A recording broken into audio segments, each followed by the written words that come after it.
You're listening to the Surgeons of Horror podcast. Now look pretty for the camera, boy.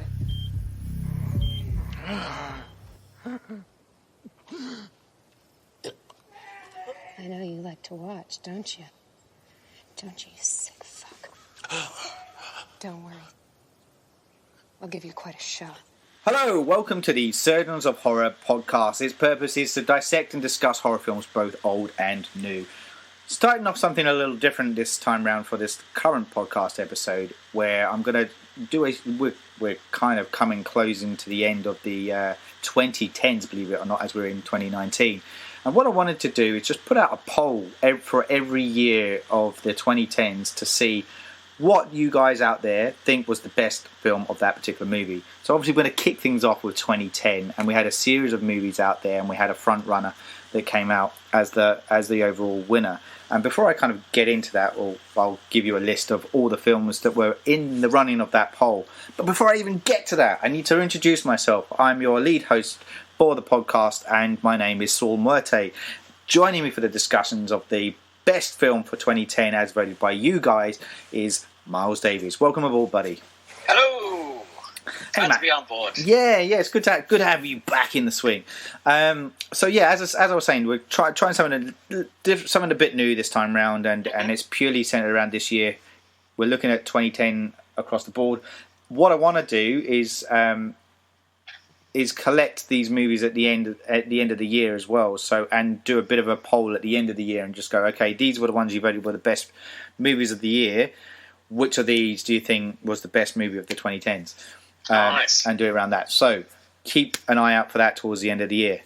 But let's take a look at 2010. And before I some of you may have been following our social platforms anyway and know the answer to this. But before I kind of get there, some of the podcast listeners out there might not go to that platform, and they might just purely be coming to us from the podcast platform. So here was the list of the movies that I put out there. And some of them are a bit kind of weak. It was a bit of a weak year. I've got to say, it was a bit of a weak year, 2010. Yeah. It wasn't the best of options out there. And of the pool of them that I kind of skimmed through, I just kind of picked a handful. And I was always open. So if for any others further polls out there, if I miss any, I'm more than happy for people to put that forward. And if that one starts leading the race and becoming the winner, I'm more than happy for us to be talking about that particular movie in the podcast. So the movies I put out there. So the first, and this is just in alphabetical order. So the first one was Black Swan, directed by Darren Aronofsky, starring Natalie Portman. Some people have debated whether or not this is a horror film. I mean, it's a bit of a psychological kind of thriller. Yeah, I can see that. Has horror elements in there for sure. So that was in there. Then we had the Crazies remake. So the original Wes Craven one got remade as well in 2010, starring Timothy Olyphant. Oh man, that was cool. I love that film. Yeah, that was a good one. Yeah. Yeah, and actually that was for a while. There was a few people that did vote for that one. I have to say, wasn't in the top two, but it definitely was kind of hanging on the edges there. Then we get I Spit on Your Grave, the remake of the movie that came out in 1978. So we had a remake of that in 2010. We then get also The Last Exorcism. A few couple of hands popped up for that one. And another remake. Is that right? Yeah, another remake comes into the mix. Let Me In, which was actually a remake of Let the Right One In. A film that came out, a Swedish film that came out. Actually, the original one was actually a huge film.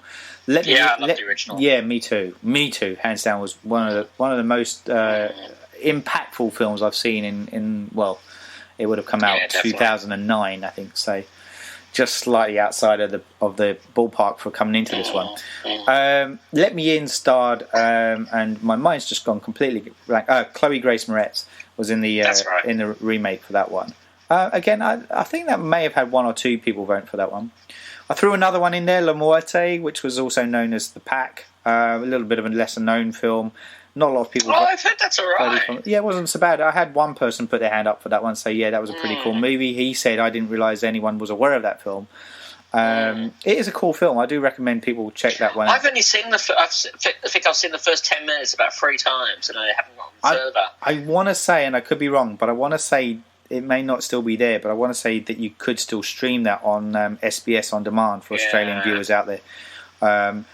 And then we move on to The Reef. Again, some people argued that wasn't really a horror film. Probably could agree with that one. Again, like I said, it was a weak year.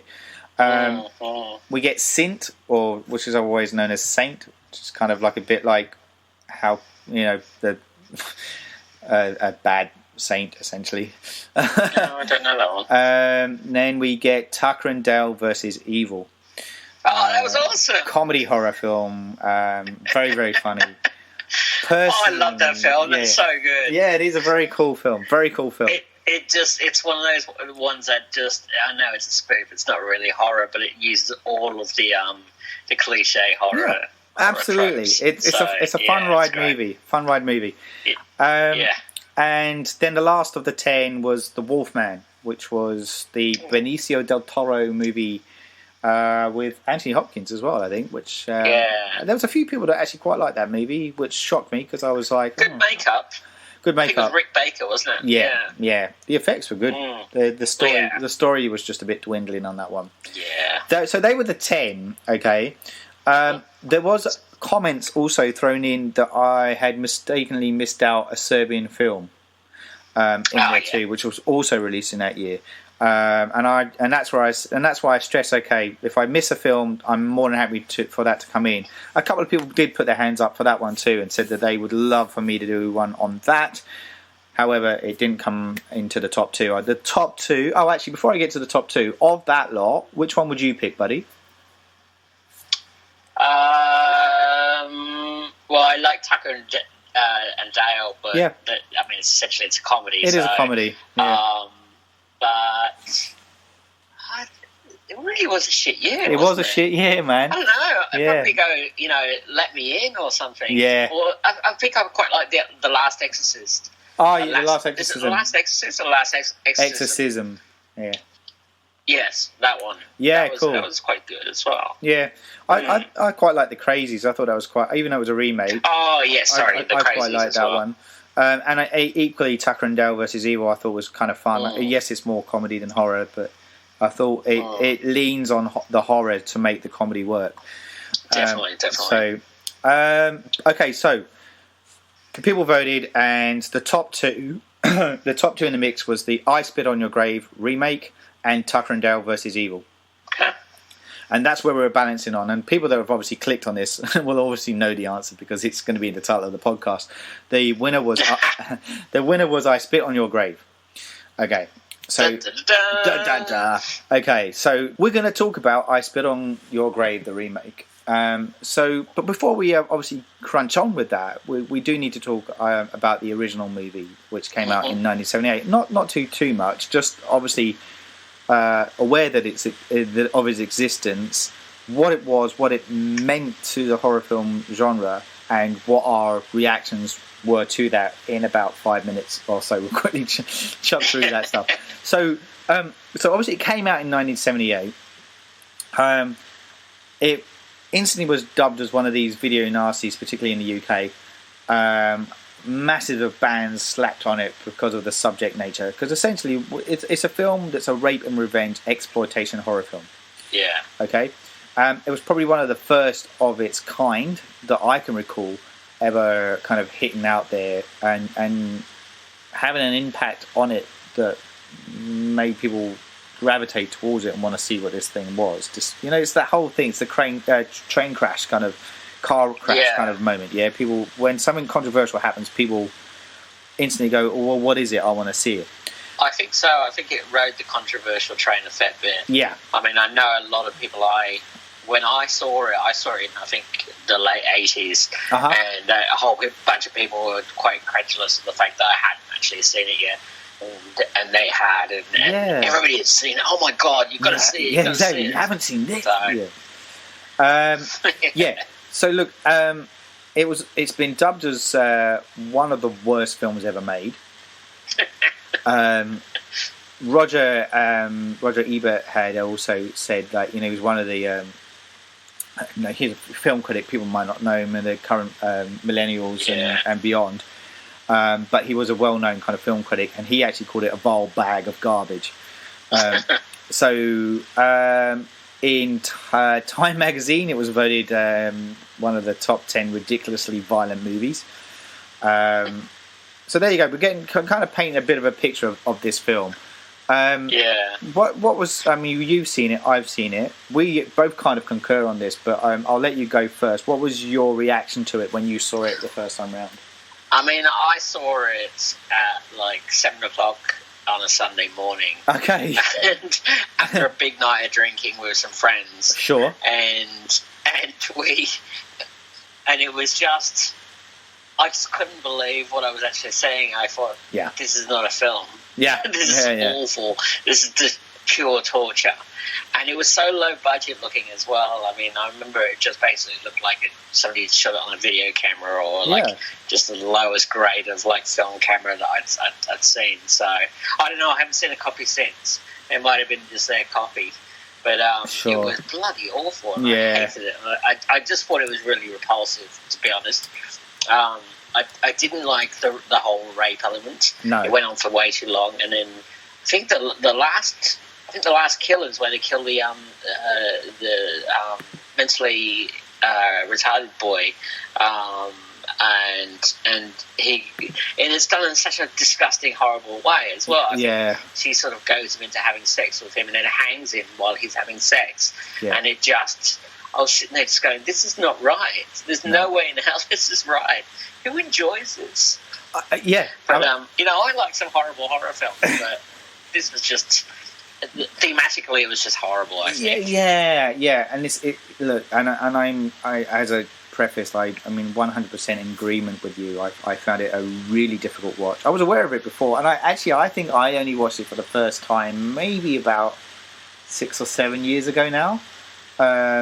It's like I'm gonna hold it out there. As much as I love horror films, there are certain films that I just can't. I struggle to watch, and anything that has rape or torture porn, or anything along those lines, I just struggle with, and I can't. Yeah, I find it really hard to do, and I think, look, to be honest, I think it fits a whole bunch of like. Weird sexual fantasies, like the rape fantasy and the revenge fantasy, you know, and it's just there's something really not quite normal about it. And particularly in the manner that this is done, right? Because you're right, the rape scene is relentless and it keeps going, and just when she gets out of it, it happens again and then again, and you're just like, but you're at the point where it's so uncomfortable. Irreversible, the Gaspar Noé kind of movie, right, where you're forced to watch, like camera forces you to watch the rape scene in the tunnel. And there's a reason for that. Exactly, 100%. It's done, like, whether you like Gaspar Noé or not, it's the choice of cinematography that he does throughout the entire film, and having that very uncomfortable, confronting scene in isolation with the camera doesn't move is done for a reason, and it's arguably it's artistic, and it's definitely a conversation piece.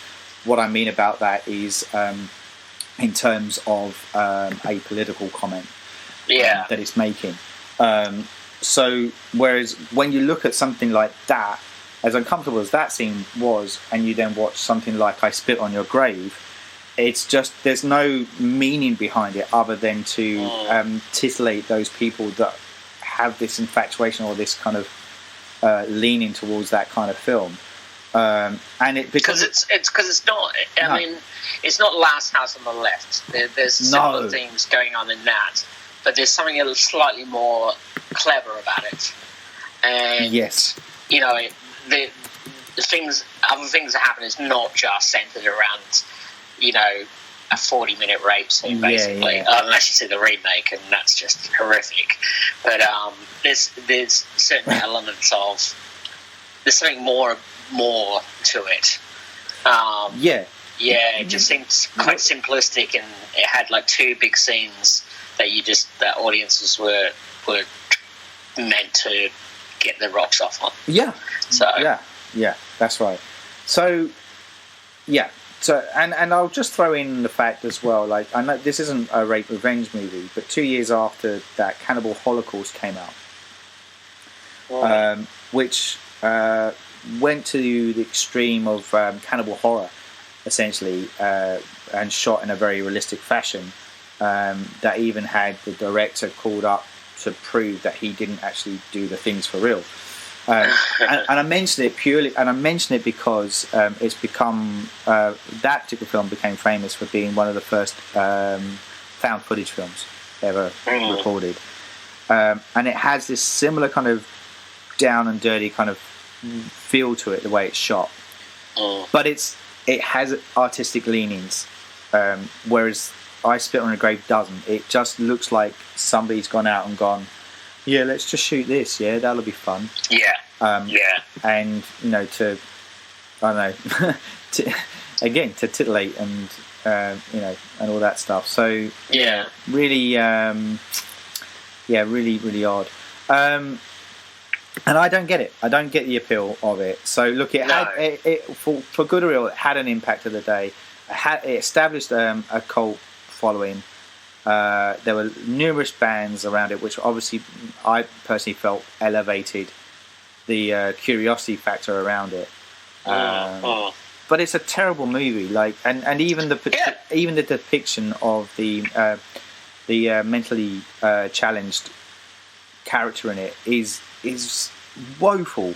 Absolutely horrible depiction of people that are suffering from mental deficiencies. It's just like it was like a caricature of what that person would be. So anyway, so look.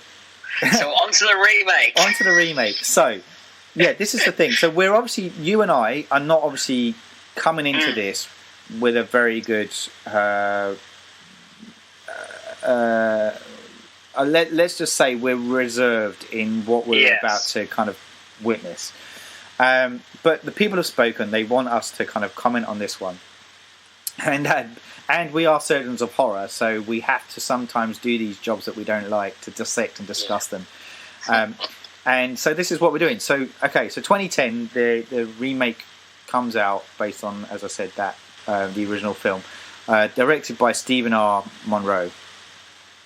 And actually, I'm just going to, while we're just discussing that, I have a quick I haven't actually seen what else that director did before or afterwards, so just give me a second while I'm looking. You know what I did? I actually looked at what the director did afterwards, and you know what he does now? The sequel. Hallmark movies.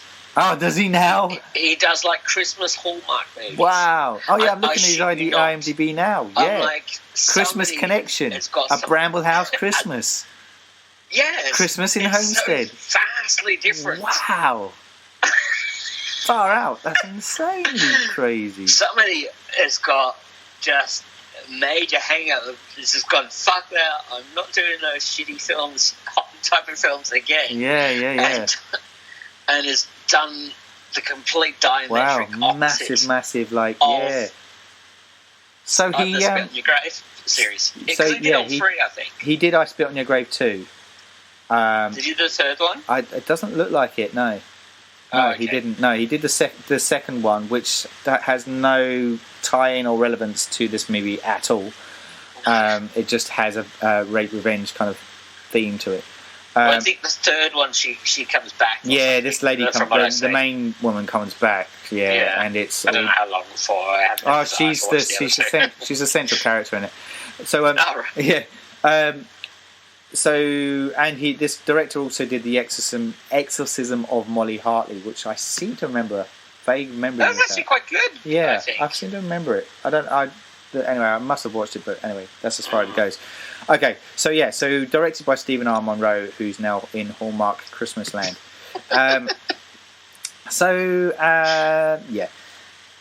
It picks up a similar theme to the original, where so she is the main character. Jennifer Hills is a novelist still, traveling from New York City to go to this remote place in Louisiana to work on a book in privacy. Very similar again, where she's rented out a cabin and she stops for gas to ask for directions, where the attendants kind of direct her to where it is. And again, these are the same characters that then kind of pursue her later on down the track of the film. We kind of get a whole bit around her in the cabin at the start, where she's kind of just, writing.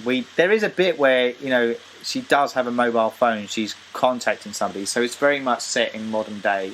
Yeah. And it does the whole kind of trope of, well, obviously we need to get rid of that mobile phone.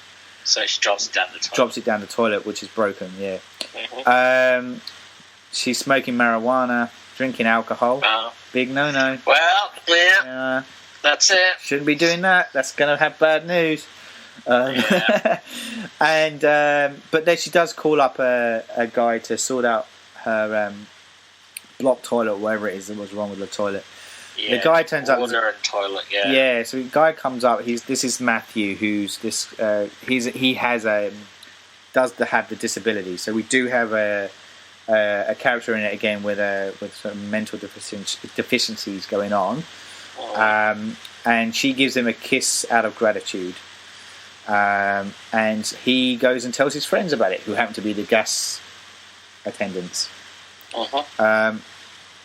There is one kind of, I guess, central character to that who seems to be a bit put out of joint, and he feels like he's got a lot of sexual pent up tension going on.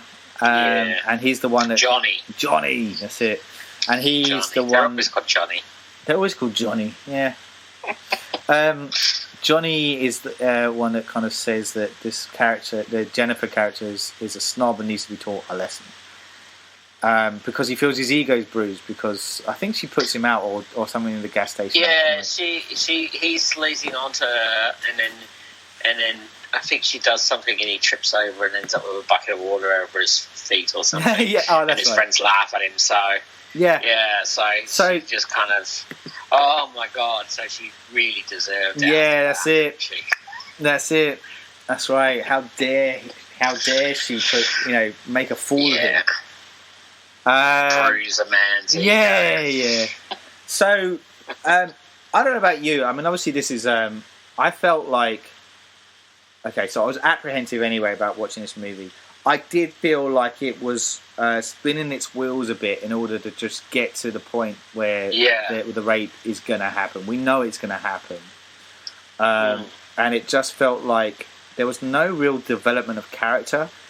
No. Which could have been interesting if it had gone down that road to kind of do a bit of backstory rather than go with these very two-dimensional characters that we're faced with.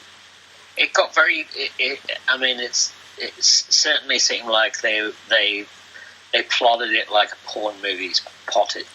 Yeah. It was just like there's an A, there's a bit, we need to get from A to B. How do we do that? Yeah. There's the littlest amount of effort, script development effort as possible. Exactly. Just get them to say some lines. Somebody's got a video camera because we can do like the found footage type thing. Yeah. And break it out of the fourth wall type thing. Yeah.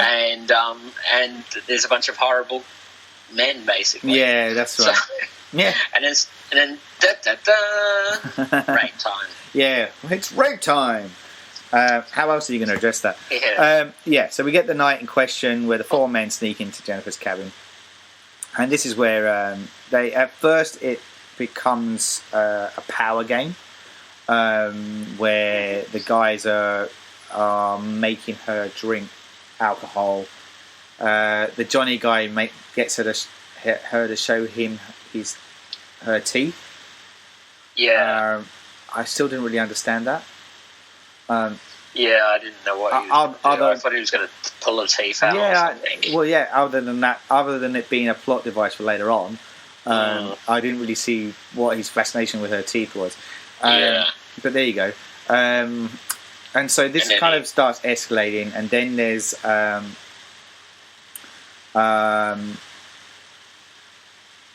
So the whole, again, very similar to the first the original film, where they go there under the guise of trying to get the guy, Matthew character, the guy with the mental deficiency, to perform a sexual act on her and force himself on her.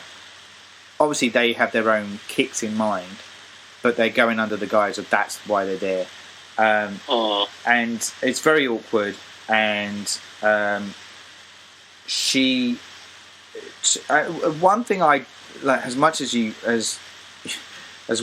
can't really like a rape scene, one thing I thought that was actually good about it was how much she fought back. Yeah, and it wasn't because it made it seem more of a struggle, and it hinted that there was fight in her. So there was more to this character than just kind of. And I'm not saying that this is such a delicate subject. But I just felt if they'd have gone another route with it, it would have been in poor taste. Is my point. Yeah. And so I was like, at least they are. At least trying to attempt that. It's never a nice thing anyway, but at least they're attempting to show that. Pointing out that she is saying no, pointing out that she's fighting back, and pointing out that these things, that it isn't with her consent, is showing that it is a rape. You can't hide the fact. It's not an act that's willingly participating in. Yeah, right. Exactly. I guess that's my point.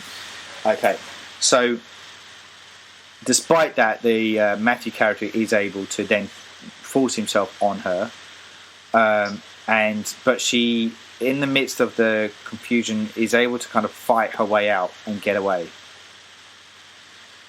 She comes across a sheriff in the woods with his mate Earl, who's this old dude essentially, and Earl is the guy that owns the cabin she's renting. Yeah. She explains to the sheriff's daughter what has happened, and she takes him back to the cabin. When she gets there, there's no sign of the other guys, and the sheriff then finds the drugs and the alcohol, and he then kind of basically insinuates that maybe she might not be telling the truth because she's under the influence. Well, he starts victim blaming, basically. Yeah, that's right. Yeah. Yeah. And this is where the table turns, and then we get the whole, the people we're supposed to turn to in the times like this, the police, the officials, are actually not as clean cut as they appear to be. Yeah. And he assaults her at this point, and then far worse than the other guys. Yeah, that's right. And he uses his gun on her in a intrusive fashion. Yes. And this point here is when the other guys turn back up, and then the rape continues, and Stanley, one of the guys, records everything on the video camera, as you said, and just as the point where she kind of escapes again, doesn't she? She gets out again, and then they catch up with her again, and the sheriff guy anal rapes her. Again, I apologise, but there's no other polite way of saying that for people that find the subject really hard to listen to. So that's the thing. Yeah. I mean, it's hard to listen to. Yeah.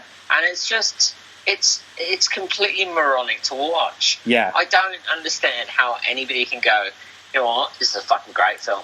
She gets raped for good 30 minutes. Yeah. But it's like, it is horrible. Yeah, mate. There's nothing... I mean, I love horror films, but this is not horror. This is just... It's gratuitous. It's just vile power play, basically. Yeah. Oh, yeah. And over a woman. Yeah. I don't imagine a bunch of girls going, let's go and rent a good horror film tonight. Yeah. What do you want to watch? I Spit on Your Grave. This is strictly for young men to get their, rape fantasies off, basically. It's disturbing. It's just something I don't know what's appealing about it. That's it. Mate, I don't either. It's like, it's weird. Like, I'm like, part of me goes, I shouldn't have put it on the list, but it's in there. Like, and it had an impact on some cinema goers on there. It was enough there that people have voted for it for the number one film. So at least I am respecting the fact that I run a horror website and a horror podcast, and this was the number one. So I am kind of adhering to that. Doesn't mean I have to like the film. And and so people might No, I totally appreciate that people have voted for it. I mean, sincerely, it was probably a very, very shit year for film. Yeah. But theme-wise, and I'm not against torture porn. I love the Hostel movies. Yeah. I love Audition. I love Audition. See, that's the thing. I've even seen the Serbian film, which is actually a far more clever film than this. Okay. It's horrible to watch. Yeah. But it's just, there's something just gratuitous, not very clever about this type of film, basically. Yeah. The Spit on Your Grave, both the original and the remake. And the remake, yeah, I agree. So look, I'm glad you mentioned the Serbian film. I actually haven't watched the Serbian film purely because, and I said this to you off record. I just really struggle with this kind of movie. So and I've never gone there. It's one of those ones that I hear people talking about it. I hear them kind of. There are people that rave about the film, and as I said, there were people that even mentioned it in the poll as well. But it's just one of those ones that I've just not gone to, and I've only really watched this one purely on the fact that it got voted. I hadn't seen it prior to this, and I'd seen the original, as I said, but I'd never seen this one. So I was like, okay, let's have a look at this and see what it's about. So I know what it's about. See if it is markedly any different from the original, and I'll ask you that question when we get to the end. But the Serbian film one, is just one I've just never gone to. It's a bit like Human Centipede is another one I've just never gone there. I mean, Human Centipede I've never gone to either, just because I think it's another one where it's just I don't think it's very cleverly done. It's just done for pure gratuity. Yeah, and. Whereas, to be honest, the Serbian film is really clever. The plot device in it, the way and everything unfolds is really, really fucking clever. Okay. But the directors are brilliant. Yeah. But it's just so fucking dark. And it goes. As soon as you start mixing sex and violence and horror films, that's when it gets icky. Yeah. So that's right. And they do it with Serbian film in the fact that. It's all about porn, and it really is. It's porn and violence, and they separate that for a reason.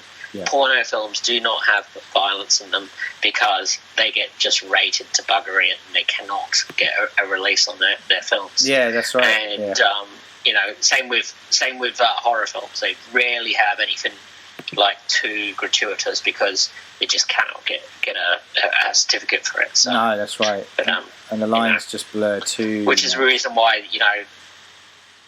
Spit on Your Grave was probably quite notorious because it never really.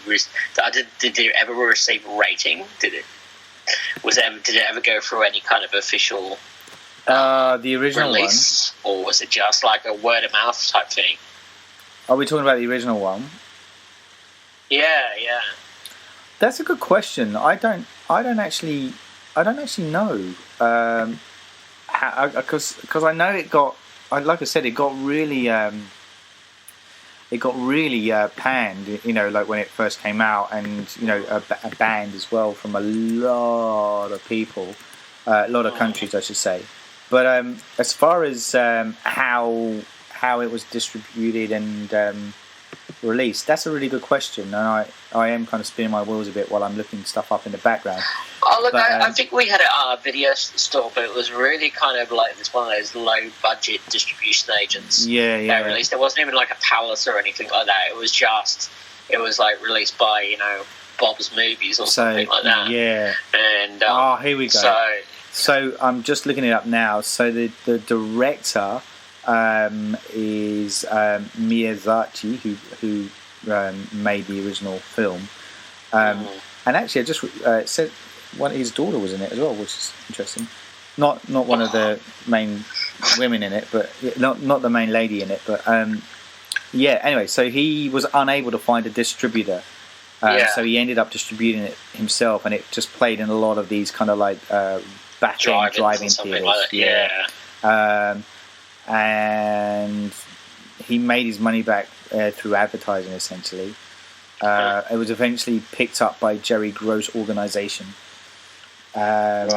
and they basically said they could change the title to anything they liked in order to release it, and that's how it kind of stuck around for a little while, because the original title was Day of the Woman. And then it got shown under titles like I Hate Your Guts and The Rape and Revenge of Jennifer Hill, and eventually come around to like 1980 for what was essentially its re-release, was when it was called I Spit on Your Grave. But yeah, so it kind of went through a few circuits in like the back end drive-ins and stuff before it. Yeah. I think there's like a loophole that you can kind of, if it's shown in the few theatrical releases, like as in the drive-ins, you can actually get a quick like flurry through to video release. And back when they first, if it was like released in the early 80s, that would have been when video first came out. Exactly, so and that's when a lot of the video nasty started coming out. That's right. And nobody knew what to do. They didn't really know how to handle these, horrific films being released until they just, I think in the UK they just started banning willy-nilly. Everything got banned. Clockwork Orange banned. Killer banned. There's even films in there when you look at them and you go, why the hell was that banned? Like, what? Exactly. It's really bizarre. They did a blank cookie cutter. Exactly. System, that's right. But so here's another thing just to kind of just throw out there. Apparently, there is a sequel to the original I Spit on Your Grave. Oh dear Lord! Which came out, or which was. Hasn't had an official release yet, but it was directed by the same director, starring the same lady, Camille Keaton, reprising the role of Jennifer Beals. Jennifer Beals? No, it's not. Jennifer Hills. Someone completely different. Wow. Jennifer Hills. And I think there's a family kind of component in it, because I think her daughter's, like, the character's daughter's in it. And wow, it looks like he plays the director plays the priest in it, a priest in it. So it's supposed to it's expected to have been released this year, but it's still not seen a release yet, and no release date has been announced. And it was finished filming back in 2015. So lead actress in it, Jamie Bernadette, has apparently said that she doesn't expect it to be released. God. Yes, it doesn't say a lot about that, but Nick mentioned that to me. He sent me the poster of it, and I was like, I never even realised there was a sequel out there, far out. So there you go. So look, let's shuffle back to the 2010 version. So we've had the rape scene, kind of couple of rape scenes happen. She's on one of those little wooden bridges that's going across the river. The sheriff is going to basically shoot her, and she kind of dives into the water and makes her escape. And then the rest of the movie then turns to the revenge kind of component. So we get, of which actually it becomes a bit more interesting from my perspective. Yeah, I thought so too, actually. Yeah. I mean, the revenge stuff is I mean, it's certainly a lot better than the original version. So 100%. They're a bit more stylish, but it's still just a bunch of torture porn. So. It is torture porn, but I kind of admired the MacGyverness of it. In the way that she goes about stuff to enact said revenge. And we'll whistle through this fairly quickly. But essentially, like, there is the tape in existence. I should just mention that. The sheriff tells Stanley to destroy it, but he doesn't. He switches the tapes and they just destroy a different one. So various things start happening first. So Johnny is the first person that hears noises outside his house. The sandal turns up at the doorstep, so he's just like, she must be out there. He shoots, randomly into the darkness, but nobody actually emerges. The sheriff is a supposed family man, and actually he gets a call from his daughter during the rape scene as well. Yes. Which kind of, so of all the characters, he's probably the one that was a bit more leaning towards a 3-dimensional angle, because it kind of made him a bit more. He had a lot more at stake. So yeah, exactly. There's a bit more to him. The other guys just seemed like a bunch of fucking knuckleheads, basically. They were. So. Yeah. So, in my head, I'm like, yeah, he's going to be the last man standing, sure. Yeah, I thought so too. So, I think it was obvious. Yeah. And so he's, so he has the tape emerges at his house as well, which the daughter finds but doesn't watch, and he's kind of thankful for that. He goes a bit nuts on the Stanley guy, kind of having a go at him. So there's basically what's happening here is that the Jennifer character is sowing the seeds and shaking these guys up a bit. So then we get Matthew, the guy with the mental deficiency, returns to the cabin, and he finds Jennifer, and he tries to apologise to her, but she tells him it's not enough, and she strangles him, and we presume he's dead and killed here. Yeah. Right. But he's not, and we'll come to that later on. She then goes and captures both Stanley and other unknown guy, Andy, I think his name was. So she rounds those two up. Stanley gets his leg caught in a bear trap, and she basically smears fish guts in his face. Then uses the camera back on him, which I kind of liked. In the whole turning the table kind of point of it. And she pins his stitches his eyelids back and ties it to the tree. Hooks his eyes. That's right, with their fish bait stuff. With their fish hook. Sorry. So his eyes are peeled back. Speaking of Clockwork Orange, so his eyes are peeled back and open, and he's tied to a tree. She then goes between that and the other dude, who has been tied to a plank of a wood that's delicately balanced over some water that's filled in a bar, and he has to try and keep himself elevated above that, and every so often he can't because he's using all his effort to do so, and his head keeps going under the water. He's literally planking. He is planking. He literally is planking. That's right. Yes. And so he's doing that, and at which point she then pours was it lye into the yes into the bath? She had it in the shed at the that's right place. So and which is a very obvious plot release earlier on in the film when she finds, I think when she first gets to the cabin, she gets a bit spooked because the door's open. She goes in and she spots all of the tools. That's her ultimate revenge. So very early in the film, pre-rape scene. So they've sowed that seed. So it's not just like, oh hey, look what I've got here. It's a bunch of guess how these guys are gonna. You've seen the original, you know what happens. Yeah, that's it. So he eventually he gets his face kind of burnt off essentially every time his face goes in. Very kind of graphic kind of scene. And in the same time, we then cut to the Stanley guy who's outside, and these crows start kind of coming up to him, and they start pecking his eyes out essentially. And so that's how those two get their comeuppance. She then turns the table onto the Johnny guy.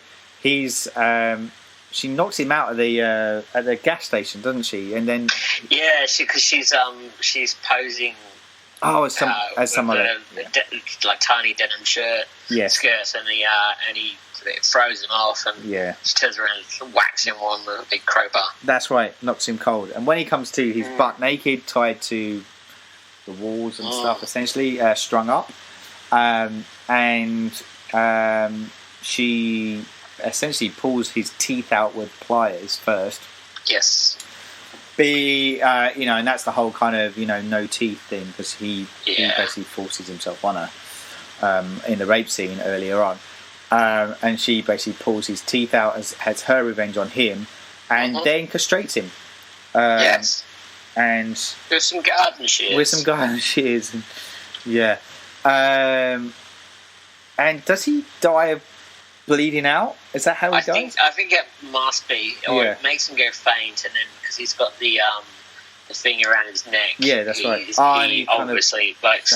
He must just, audio asphyxiate or whatever they call it. So yeah. But yeah, he chokes himself out basically. Yeah, that's right. Then we get we then get to the climax, and that's where I really hate the fact I use that word in this association. Anyway, sorry.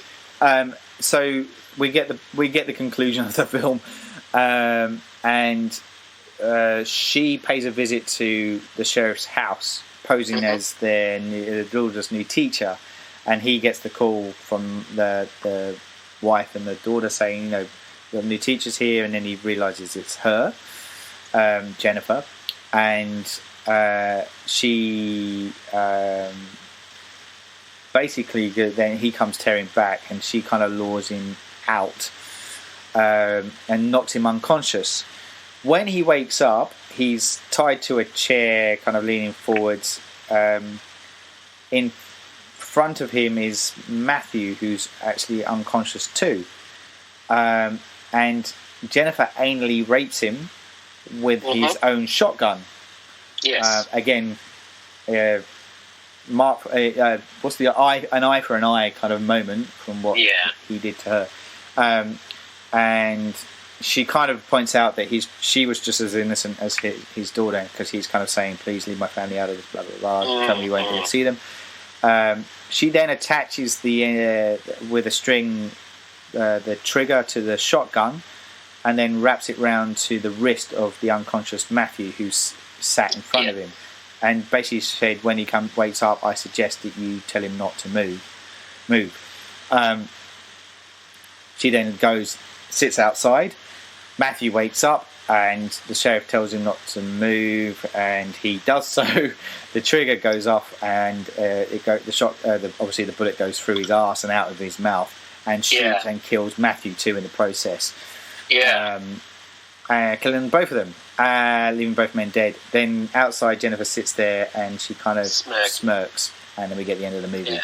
Okay, so there we have it. So that was it. So the 2010 voted movie, I Spit on Your Grave, as voted by you, the people out there that have been kind of voting in. Final thoughts on that as the remake, Miles? Shit. Yeah. I just think it's a repulsive film, to be honest. Yeah. As I said repeatedly, I don't mind a bit of the old torture horror films. Yeah. But this is just one stretch too far. Goes into a territory it shouldn't go to. So yeah. Sexual. Just the rape scene itself. I mean, there's scenes where there's movies like Last House on the Left. Yep. The remake. There's a rape scene in that. It's fucking horrible to watch, but there's a lot more to it than just there's something about the Spit in Your Grave, this one and the previous one, it just reeks of just titillation. Yeah. And I don't get it. I just don't get it. It's too simple. There's nothing more to it than just the rape scene and the revenge scenes. Yeah. And it needed more to make it relevant and make it interesting, because it really isn't. It's just like the characters, they're one dimensional. They are. They are. Like, that's the thing. Whole it's quite one dimensional. Yeah. So I kind of so this is where I was coming from. I was kind of willing to go there with this film, because I was like, anything's a marked improvement on the original. And I was hoping. I mean, it's beautifully shot. It's beautifully shot. Some of the revenge moments were kind of cool. I kind of makeup effects were really good. Yep. Solid crew on there. Yeah, absolutely. On that respect, it's a very professional. It's a professional film.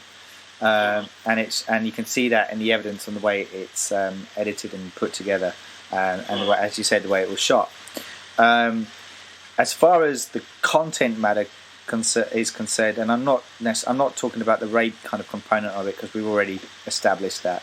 I was hoping that it would at least have a bit more character development at play, to at least make you feel empathy towards the victim, the Jennifer character, but what they where clever screenwriters go is where they make the actions of a villain believable, or the stuff they do has history to it, or a historical component to it. So as much as rape is deplorable, if there's some kind of psychological component into the reason why they do these or carry out these acts, it kind of makes you more willing to go on that journey, as uncomfortable as it is. So another sign of what I mean by that is with the irreversible. We yes, in that instance, the guy is an unknown person, but he's completely random. But he's completely random. But yeah, exactly. There's a and it's pure opportunists. Yeah, but there's something believable about him just grabbing a girl. Yeah. And whereas, and these guys remind me a little bit of The Accused as well. Yeah, I find that film really hard to watch too. That particular scene really hard to watch. Because that scene is supposed to be uncomfortable to watch. Yeah. They're all there for their own specific reasons, you know. Yeah. And they've even got almost the same characteristics. Yeah. They're a bit more well drawn. Yes. Like there's the cocky, rich kid. There's the nervous college boy. Yeah, and all that sort of thing. So you've got that there, and their motives probably aren't clear, or their motives are clear because it's a pure power play. It's power play. They think they can trash this trashy girl and treat her like shit. Yeah. Whereas this is completely different. Yeah. And it's just like, we're going to teach her a lesson. And it's like, it's just nothing. Yeah, that's exactly right. You've read a couple of news stories about rape and just decided to do a rape film. Yeah. Yeah. So I agree with that. So there's nothing psychological about it. No, absolutely, 100% agree with you. And just to keep on the Gaspar Noé thing, he's like, I know he is a controversial director, but I kind of admire his style. I even watched Climax semi recently as well, and they're uncomfortable, but they're deliberately uncomfortable for a reason. And he's always got a political point to make in his films. So there's reasons behind why he makes you uncomfortable. But just to use another film that is more in line with the rape revenge theme, there was a French film that came out last year called Revenge. And to me, it's again a beautifully shot film. The rape component is minimal in it, but it's enough to see the guy that enacts the rape on the girl in question is enough to play on the mind, and then she gets treated like shit afterwards, as in like the guy that's supposed to be her boyfriend is more concerned about his image and wants it swept under the carpet, and he's a rich kind of playboy kind of guy, right? And he doesn't want this coming out, so he basically pushes her off this cliff, and she survives the fall, and then she comes back and enacts revenge. But the way the rape scene's done in it is like, you see the guy kind of pressing up against her in the bedroom, and she's up against the window, and he's definitely going to force himself on her. And there's another character that walks in on it just as before it's about to happen, and you kind of think, oh, well, that's what's going to happen here. And the guy that's the rapist basically just says, well, are you going to stand there and watch, or are you going to fuck off? And the guy turns around and fucks off, and we follow the guy that walks out. So we don't actually see that act, so I think it was done in a more delicate fashion. And it becomes a more tasteful film because of that. And I thought it was a really good film, so I rate that really highly. Whereas if we come to this film, like you said, and the characters were well played out in that film as well. So it does come back to, as we said, like, to me, character development is such an integral film for any film. It doesn't matter what subject it is.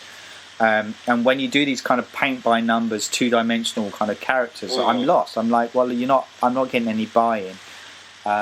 with this. I'm not there for the journey. And you know what? It's also who the audience, who they want their audience to be. Yeah. I mean, with something like Irreversible and Revenge, you're going to get an art house crowd. You're going to get male and female going to see this film. Now, this is a horror film. Rape is horrific. Yeah. It really is horrific. Yeah, it is. But who is this film for? Yeah. It's not for girls. No. It's for young men. Yeah, that's right. Who want to watch a horror film. Yeah. But want to watch a bit of. Want to watch somebody get raped. Yeah. It really, it's as simple as that. Yeah. It's as simple as just looking at who the audience is for this particular film. Yeah. And it's just not. I've never heard of a girl watching I Spit in Your Grave. No, It's I mean, always been young guys who told me about the film. Yep. Yeah, absolutely. So look, let's just before we kind of close out. I mean, we've given our thoughts on it, but just a quick note though. So I think again, this did kind of get released as an unrated film, and was a limited release back when it came out. I think it was again when it came to home media is when it kind of picked up again, and because people aren't going to go and see it at the cinema. No, yeah, that's right. How many young guys are going to go? I'm going to go and see Spit in Your Grave. I just want to Spit in Your Grave, please. And whereas on video or in Netflix, they can watch it anonymously. Exactly, and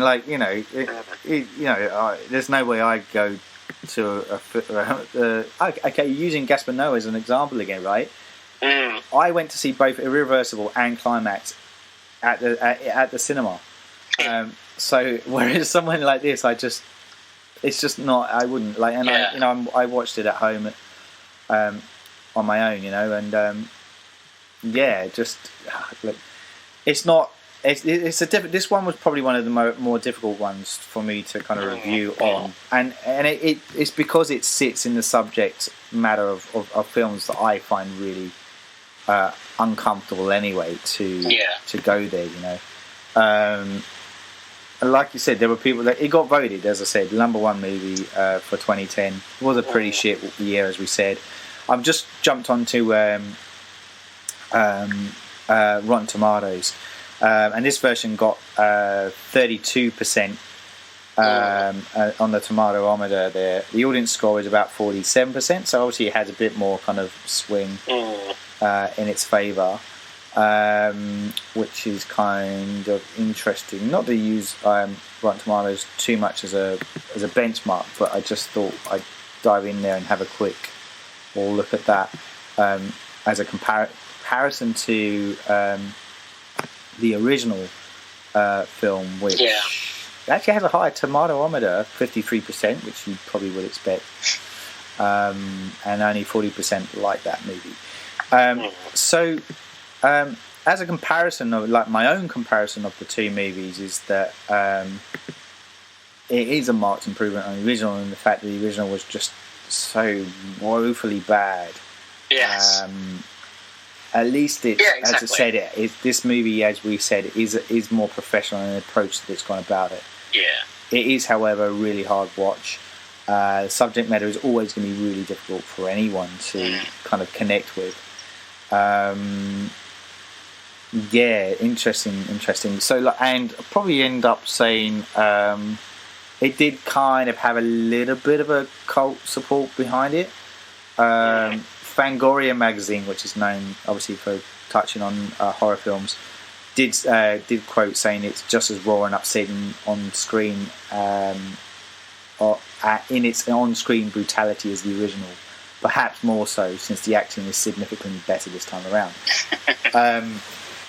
So, and I guess that's the thing, and maybe on that note is that because the acting is look, it's not brilliant, but it's at least more polished than the original. But if this had come out without an original cult classic, it would get a lot lower score. I think it would have such there's a certain amount of nostalgia that's boosted up the score higher than a 0. Absolutely. I mean, and the makeup effects are great, and you know, the revenge bits are interesting. Yeah, the revenge but bits. It's just, yeah. Exactly. Yeah, I don't know. All right, man. I think that's us on this one. As I said, the audience voted for I Spit on Your Grave for the best film 2010. You called it, so we dissected it and we discussed it. And there we go. So those that maybe let us know what it is that made you drawn to that, because we've been quite savage with our opinion of it. Yeah, I'd be keen to hear what other people's opinions of the film and why they liked it. Yeah, exactly. Yeah. Cool. All right. Until then, stick around, as I said, for future podcasts on these. The next one we'll be looking at will be 2011. Head over to our Facebook sites or our Instagram sites for the list of the 2011 films that's out there. Again, not a massively great year, but there are a couple of gems in there. So, my pick, I did have a pick of where I think it would go. At the moment, I'm not going to give anything away at the moment, but at the moment, it is leaning towards the one I was thinking it would be. So, so go check that out. Let us know and start voting for that one. And until then, I'm your host, as always, Saul Murte, and I was joined for this podcast by Miles Davies. Farewell! Goodbye. You're listening to the Surgeons of Horror podcast. Music supplied by Peter Nezik. For more discussions or podcasts, head over to surgeonsofhorror.com or head over to our Facebook and Twitter sites for the latest news and updates.